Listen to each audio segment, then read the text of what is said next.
Welcome to The Explainer. So today we're jumping right into one of the most fascinating and honestly, totally hidden paradoxes in the modern working world. We're looking at a profession that, from the outside looking in, just seems incredibly social, super collaborative, and deeply connected.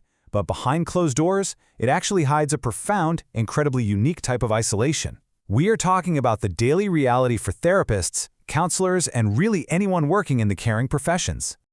Okay, let's dive into this. There's this really stark contrast between what people see on the outside and what's actually happening on the inside. Basically, surrounded by people versus profoundly alone. Think about it. Most practitioners spend their absolute entire day in constant human contact. They're listening, they're talking, observing, and supporting. And yet, one of the strangest, most counterintuitive aspects of therapeutic work is how someone can be physically surrounded by people, deeply engaged with them hour after hour, while simultaneously feeling completely isolated. Like, how does that even happen? Well, that brings us to Section 1, the illusion of connection, and the hidden reality of the caring professions. The fundamental misunderstanding here is that a therapeutic interaction is exactly the same thing as ordinary human connection. It's really not. Holding space for another person's severe distress or trauma, that requires a totally different operational mode than, say, just grabbing coffee with a friend. You see, the therapeutic relationship is intentionally asymmetrical. The client speaks, they unload, and they become entirely emotionally visible. Meanwhile, the therapist listens and contains. They stay comparatively hidden. Now, make no mistake, this structure is absolutely essential. It's what protects the client, creates vital clinical safety, and frankly allows therapy to actually work. But we have to recognize the side effect here. Over years or even decades, this strictly one-way flow of emotional energy breeds an invisible loneliness that very few people outside the profession ever truly understand. Which leads us right into Section 2, the weight of confidentiality, carrying the unspoken. So we've looked at the structure of the relationship, but now we really need to consider the hidden psychological weight that this structure inevitably creates. Therapists often know immense amounts about other people's lives, right? But they reveal practically nothing of their own. Over the span of a career, they absorb a just staggering amount of human experience.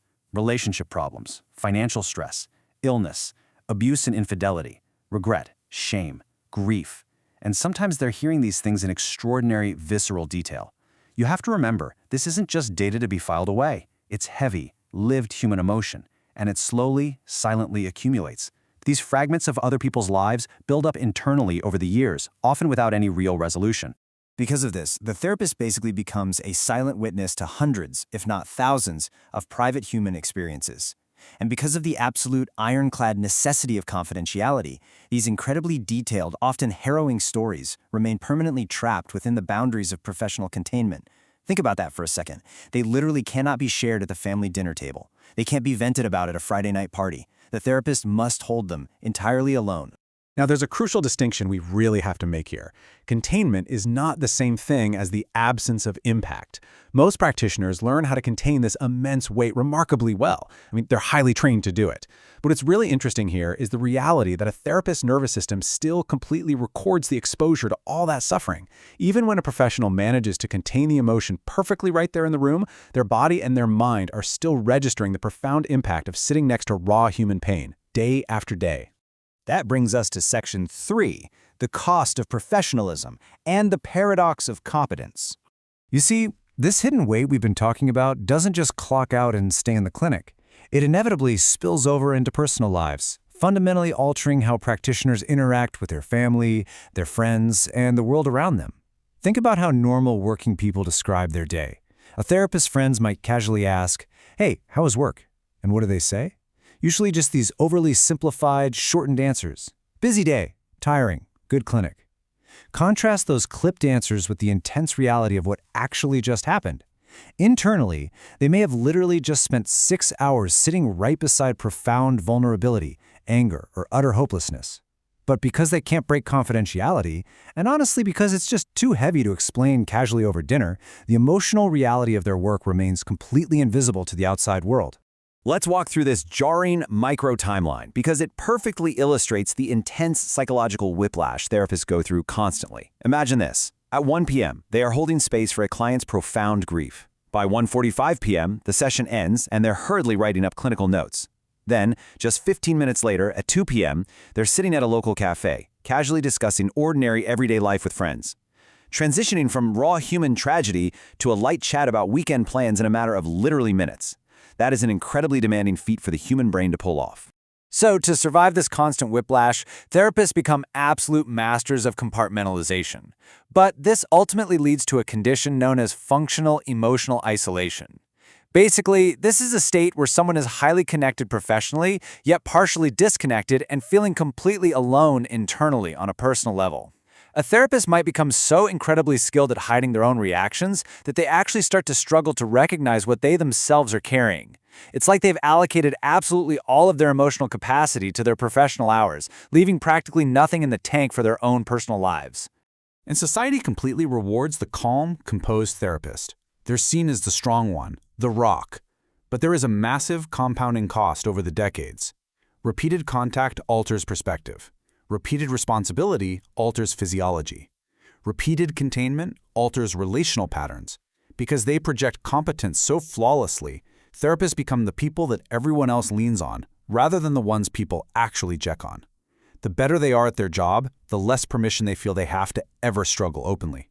So I want to ask you directly, what actually happens when containment becomes over-containment? You know, when everything is moving outward to help others and absolutely nothing is moving inward to support the therapist.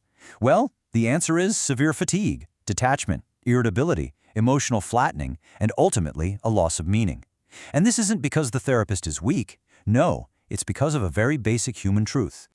Which brings us to our final section, the need for reciprocity. Who holds the therapist? If functional emotional isolation is the hazard here, relational reciprocity is the absolute required antidote to keep our caring professionals healthy. And this brilliantly illustrates the solution.